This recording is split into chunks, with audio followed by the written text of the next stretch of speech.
அனைவருக்கும் எனது அன்பான வணக்கம். திருவள்ளுவர் இயற்றிய திருக்குறளில் அறத்துப்பால் அதிகாரம் 11 செய் நன்றி அறிதல் 108வது குறள்.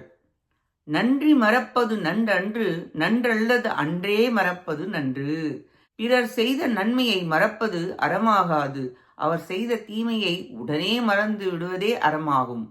ஒருவரே நல்லது கெட்டது இரண்டும் செய்கிறார்கள் என்றால் அப்பொழுது நீ நல்லவற்றை எப்பொழுதும் மறக்காதே, கெட்டவற்றை நல்லதல்லாதவற்றை உடனே அப்பொழுதே மறந்துவிடு என்று கூறுகிறார்.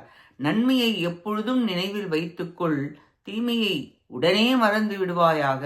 எப்படி மறப்பது? அது கடுமையாக உள்ளதே என்றால், முதலில் தர்மத்தை புரிந்து கொண்டு எது தர்மம், எது அதர்மம், எது உபகாரம், எது அபகாரம் புரிந்து கொண்டு முன் செய்த நன்மையை மறப்பது அதர்மம், செய்த தீமையை செய்த பொழுதே மறப்பது தர்மம் என்று விளக்கி, இரண்டும் ஒருவனால் செய்யப்பட்ட வழி மறப்பதும் மறவாததும் வகுத்து கூறப்பட்டது இக்குறளில்.